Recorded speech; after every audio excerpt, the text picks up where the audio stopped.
নিজেকে বলে আমি রাসূলের গোলাম। গোলাম শব্দ এটার আরবি একটা অর্থ আছে, আর ফার্সি উর্দুতে এটার আরেকটা ব্যবহার আছে।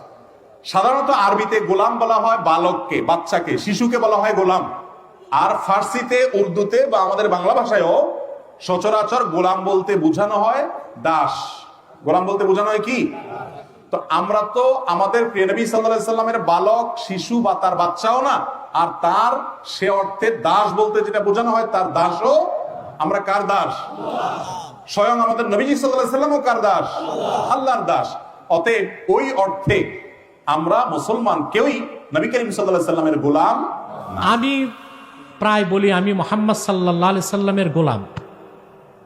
কিছু মৌলবী সাহেব কয় এটা নাকি শিরক। ওরা কি শিরিক শিখছে নাকি? শিরকের সংজ্ঞা জানে নাকি? যেগুলো নেটে সমালোচনা করছে এগুলো নাদান এবং মূর্খ। এটার জবাব বহুবার আমরা বুখারী শরীফ থেকে দিছি। একটা আয়াত আজকে বলে দিচ্ছি, তারা আয়াতটা খুলে তাফসীর আর তরজমা পড়ুক। আল্লাহ কোরআন শরীফে তার রাসূলকে বলেছেন, কুল ইয়া ইবাদি। মুহাম্মদ সাল্লাল্লাহু আলাইহি সাল্লাম আপনি উম্মতকে বলেন, হে আমার বান্দারা।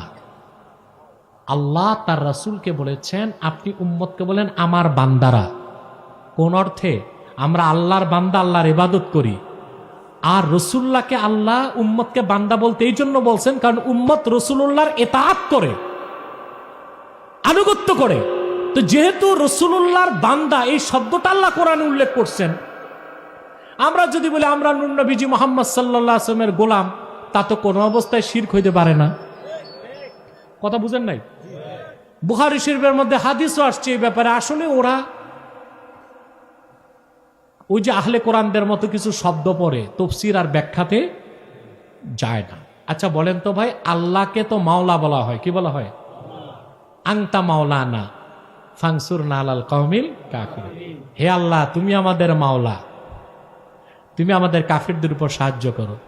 তাহলে যেই মৌলবীগুলো আমারে বলে রাসূলুল্লাহর গোলাম, আমি এটা বলে শিরক হবে, তোমাদের নামে মাওলানা লেখছো কেন?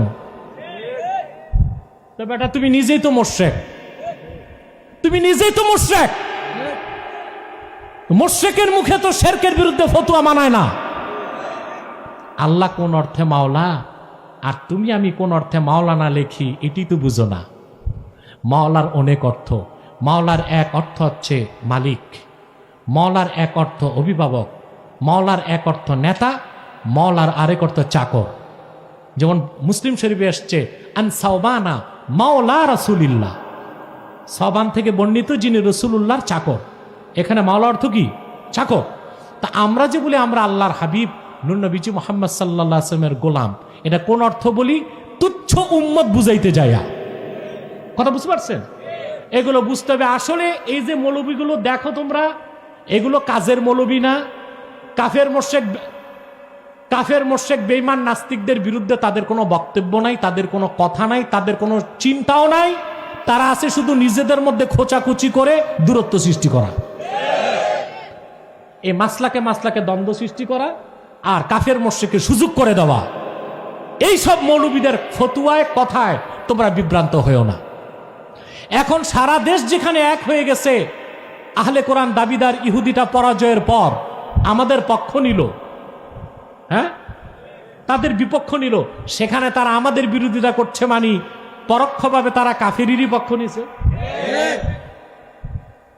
এরা কাদের অনুসারী তাও বলি দিই। এদের আবার মনে করো না সব মাদ্রাসার আলেম। এরা হচ্ছে ওই যে নোট আছে ভোট নাই, ওগুলোকে আমি আন্ডার এস্টিমেট, এগুলোকে আমি ধরি না, গণিও না।